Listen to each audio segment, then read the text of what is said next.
22 जनवरी को जिस मूर्ति की प्राण प्रतिष्ठा की गई थी, क्या प्राण प्रतिष्ठा के बाद उस मूर्ति को बदल दिया गया? मूर्ति को बनाने वाले कलाकार अरुण योगी राज ने ये क्यों बोला कि जिस प्रतिमा का उन्होंने निर्माण किया था वो मूर्ति अब की मूर्ति से दिखने में अलग थी? आज हम इस वीडियो में यही पता करेंगे कि क्या सच में प्राण प्रतिष्ठा के बाद मूर्ति को बदल दिया गया या फिर ये कोई एक दैविक चमत्कार है। तो चलिए वीडियो को शुरू करते हैं। अरुण ने कहा है कि जब गर्भगृह में मैंने मूर्ति देखी तो मुझे लगा ही नहीं कि यह वही मूर्ति है जिसे मैंने तैयार किया था। मूर्ति के पूरे हाव भाव बदल गए थे। 2-3 लोग बैठे थे, उनके साथ में एक्सचेंज किया है। बाद में नहीं, बहुत अलग दिख रहे हैं, पता नहीं ये मेरा काम नहीं है।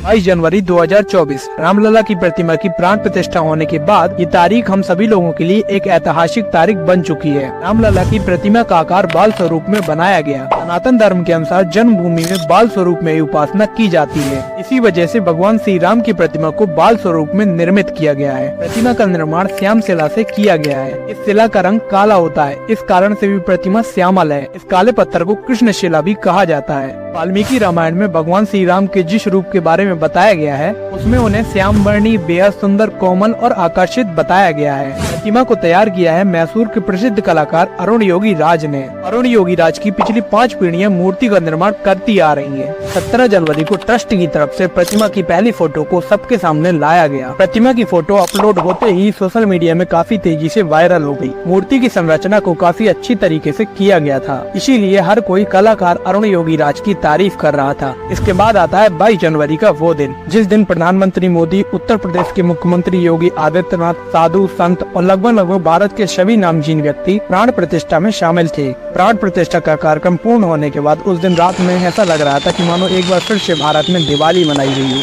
सभी लोगों ने अपने अपने घरों में दीपक जलाए और काफी खुशी के साथ इस समारोह को मनाया। प्राण प्रतिष्ठा के अगले ही दिन एक फोटो निकलकर सामने आती है जो सभी लोगों को अपनी ओर आकर्षित कर रही थी। उस फोटो को देखकर ऐसा लग रहा था कि मानो इस मूर्ति में किसी ने जान डाल दी हो। वो मूर्ति अपनी चमक और मुस्कान से सभी के दिलों को छू रही थी। तभी सभी लोगों के मन में एक सवाल आता है कि क्या प्रतिमा को बदल दिया गया है, क्योंकि जो फोटो प्राण प्रतिष्ठा से पहले आई थी और जो फोटो मूर्ति की प्राण प्रतिष्ठा के बाद आई थी, उन दोनों फोटो को देखकर ये कोई भी बता सकता है कि ये दोनों मूर्तियां अलग अलग दिख रही हैं। जब इसी सवाल को मूर्ति को बनाने वाले अरुण योगी राज से किया गया तो आप खुद ही सुनिए उनने इस बारे में क्या कहा।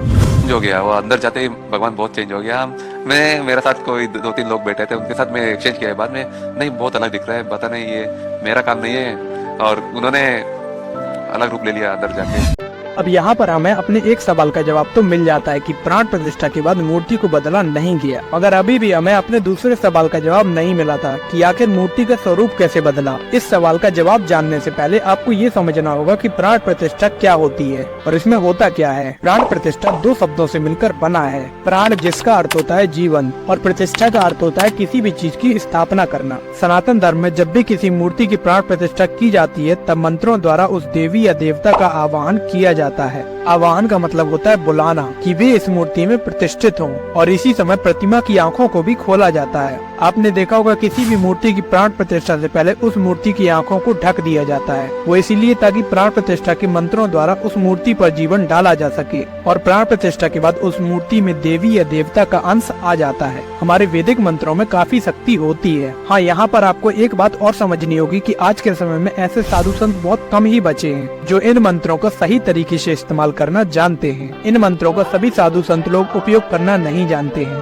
और इन मंत्रों का हर कोई उच्चारण कर भी नहीं सकता। इसीलिए कहा जाता है कि प्राण प्रतिष्ठा की विधि को किसी महान संत द्वारा ही कराना चाहिए और जितने अच्छे से मंत्रों का उच्चारण किया जाएगा उतनी ही वो प्रतिमा अच्छी दिखेगी और उस मूर्ति के चारों तरफ के वातावरण में भी एक पॉजिटिव एनर्जी रहती है। इसीलिए जब आप मंदिर जाते हैं तो आपने देखा होगा वहाँ का जो वातावरण होता है, वहाँ की जो वाइब होती है वो बहुत ही पॉजिटिव होती है।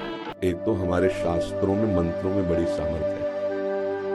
जब मंत्रों का ज्ञाता उस श्री विग्रह में भगवान का आवाहन वेद मंत्रों से, वेद किसी के द्वारा रचित नहीं है, ये अपौरुषेय है, स्वयं भगवान वेद के रूप में प्रकाशित है। तो जो मंत्र वेदता, त्रिकाल संध्या करने वाला, ब्रह्मणत्व से युक्त, जब ब्रह्म ऋषि आवाहन करता है मंत्र से, तो भगवान जो सर्वत्र विराजमान है वहां प्रकाशित होता है।